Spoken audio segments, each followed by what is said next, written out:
Let's get one thing right. You don't like losing games. I didn't like losing that game this afternoon. Didn't particularly enjoy the first 45-minute performance. Thought it was very disjointed.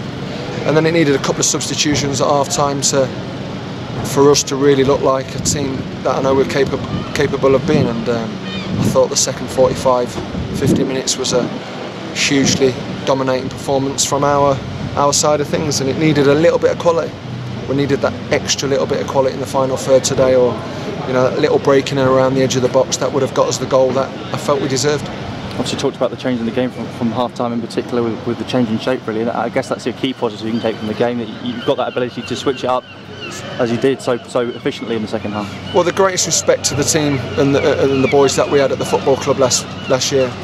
There wasn't too many occasions through various reasons last year that I couldn't look behind and feel that it would make a massive difference to us.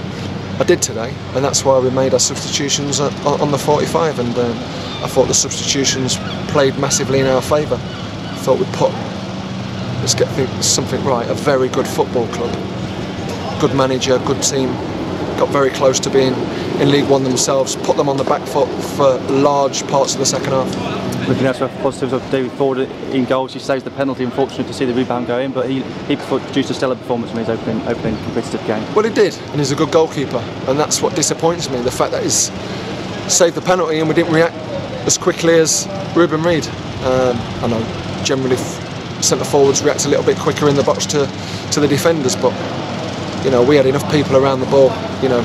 We were just caught in a moment. Disappointed by the fact that was a moment of madness that Jake still can't believe he'd done it, but he's done it, and listen, that happens in the game. See that at every single football pitch around the country, but we just stayed in that moment of disappointment for a while, and that moment carried on to the penalty spot, and that's how we've lost the game this afternoon. I guess when you're looking at the sort of effective work that's taking place in the summer, you've only got to look at the fact that you've got 3 fit, raring players to go in, the likes of David Amu and Giovanni Brown sat in the stands, and the quality coming off the bench just shows the strength that's been added to the squad. Well, I've just said there to the boys, in the dressing room there, the margins now, they're getting finer, because there was 3 hugely disappointed young men in the stands there, and there was disappointed bodies on the bench that didn't come on. So we've got to be absolutely the best we possibly can be all the time. That's how we've recruited the players over the summer, because I want that grit and determination pushing the boys from the sidelines, because we want to achieve. This is a football club now that really wants to achieve, but we need a squad that allows us to do that.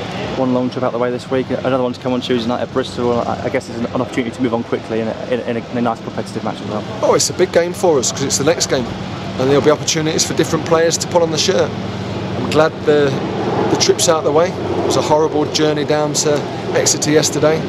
Caught every little bit of traffic, unfortunately, but that's what happens when you're on the road for a long time, and we'll have that again on Tuesday. But we've got to be. I'm looking for a more polished, accomplished 90-minute performance on Tuesday night compared to what I saw today.